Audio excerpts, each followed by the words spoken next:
আসসালামু আলাইকুম। কেমন আছেন সবাই? আজকে চলে আসলাম একটি সরিষার জমিতে। দেখুন কি সুন্দর সরিষা হয়ে আছে আমার পেছনে। এগুলো এখন পাকার পালা। পাকলে এগুলো সংগ্রহ করবে কৃষকরা। আর এগুলো অনেক সুন্দর মোটা দানা হয়েছে। দানাগুলো একদম মোটা মোটা হয়েছে প্রতিটা দানায়, এবং কোনো রোগবালাই নেই।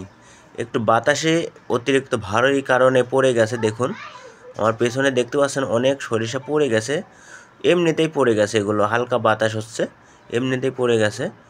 আর এই বাতাসে পড়ার কারণ হচ্ছে এই দানাগুলো অনেক মোটা এবং ভারী হয়ে আছে, সেজন্যই এই গাছগুলো অনেক পড়ে গেছে। এখন পাকার শেষ।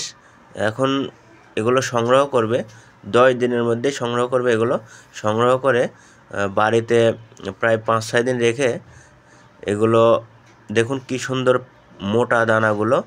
এই দানা অতিরিক্ত দানা ভালোর জন্যই গাছগুলো পড়ে গেছে এবং হিলে গেছে। দেখুন কি সুন্দর হয়েছে, দেখুন অনেক সুন্দর হয়েছে এই গাছগুলো, এবং ভালো সরিষার দানা হবে আশা করা যাচ্ছে। এখন আল্লাহ জানে কি করে। দেখুন এগুলো অনেক অতিরিক্ত ওজনের কারণেই পড়ে গেছে, কারণ ভালো দানাগুলো। দেখুন কি সুন্দর আমার পেছনে দেখতে পাচ্ছেন। এগুলো সংগ্রহ করবে কৃষকরা, এবং অনেক সুন্দর হয়েছে। কৃষকরা অনেক ভালো আশা করতেছে, কারণ তারা এই সাথী ফসল হিসাবে কোনো কিছুই রাখছিল না। এটা একক সরিষা, এটা মাটিতে বোনা হয়েছিল। দেখুন কি সুন্দর আমার পেছনে দেখতে পাচ্ছেন পুরো জমিটাই। এই জমিটা প্রায় 3 বিঘা জমিতে এই সরিষা করছে কৃষকরা, এবং ভালো ফলনের আশা করছে কৃষকরা।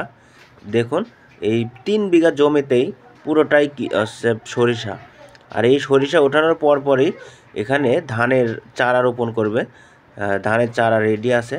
দেখুন কি সুন্দর পুরো জমিটা হয়েছে ভালো, আলহামদুলিল্লাহ। অনেক শুকরিয়া।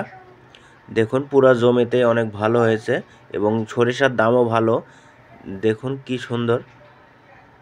তাই আপনারাও প্রতি বছর এইভাবে চাষ করতে পারেন। এই সরিষার ভালো ফলন পাওয়া যায় একক পদ্ধতিতে, অথবা সাথী ফসল হিসাবেও এই সরিষার চাষ করতে পারেন।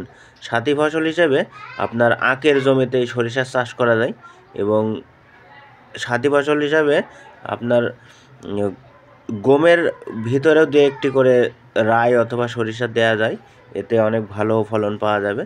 দেখুন কি সুন্দর দানাগুলো।